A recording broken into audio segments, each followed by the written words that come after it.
নতুন ভূমি আইনে মোট ২৭টি ধারা রয়েছে, যা প্রত্যেক ভূমি মালিকদের জানা খুবই প্রয়োজন। আজকের ভিডিওতে আমি জানাবো নতুন ভূমি আইনের ২৭টি ধারায় কি কি রয়েছে। ধারা ৪, ভূমি প্রতারণা সংক্রান্ত অপরাধ ও দণ্ড। অন্যের জমি নিজের দাবি করা, তথ্য গোপন করা, নিজের মালিকানার অতিরিক্ত জমি বিক্রি করা, মিথ্যা পরিচয় বা বিবরণ দিয়ে জমি বিক্রি করা, এগুলো ভূমি প্রতারণা হিসাবে গণ্য হবে। ধারা ৫, ভূমি জালিয়াতি সংক্রান্ত অপরাধ ও দণ্ড। মিথ্যা দলিল প্রস্তুত, প্রতারণামূলকভাবে দলিল তৈরি, জাল স্বাক্ষর বা সিল মোহর ব্যবহার, দলিল পরিবর্তন করা, কাউকে এসব কাজে বাধ্য করা, এগুলো ভূমি জালিয়াতি হিসাবে গণ্য হবে। ধারা ৬.২, যদি কোনো দলিল প্রতারণা বা জালিয়াতির মাধ্যমে সম্পাদিত হয়েছে বলে নিশ্চিত হওয়া যায়, তাহলে সংশ্লিষ্ট কর্তৃপক্ষ তা ফৌজদারি আদালতে বিচারের জন্য পাঠাবেন। ধারা ৬.৩, কারো নামের সর্বশেষ খতিয়ান ও দাখিলা না থাকলে তিনি সেই জমির দলিল সম্পাদন করতে পারবেন না। ধারা ৭, অবৈধ দখল প্রতিরোধ ও দণ্ড।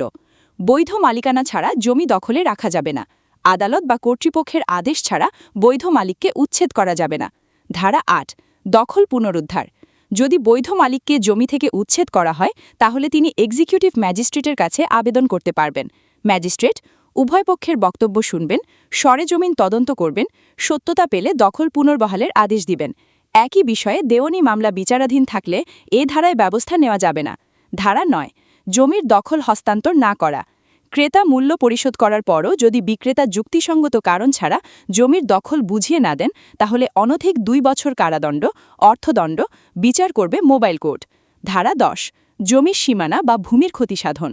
অন্যের জমির সীমানা, স্থাপনা, বৃক্ষ বা ফসলের ক্ষতি করলে অনধিক ২ বছর কারাদণ্ড, অর্থদণ্ড বিচার করবে মোবাইল কোর্ট।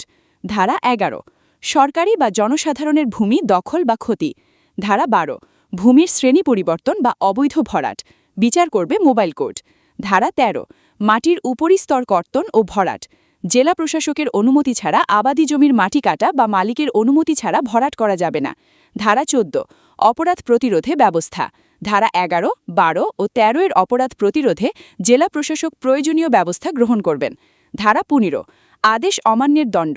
ধারা ১৬, সহায়তা বা প্ররোচনার দণ্ড।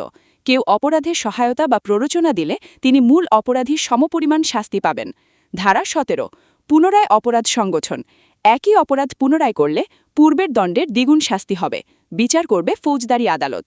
ধারা ১৮, কোম্পানি কর্তৃক অপরাধ সংগঠন। ধারা ১৯, অপরাধের বিচার। ধারা ২০, ক্ষতিপূরণ ও প্রতিকার। ধারা ২১, সাক্ষীর সুরক্ষা। ধারা ২২, বিচারিক এখতিয়ার।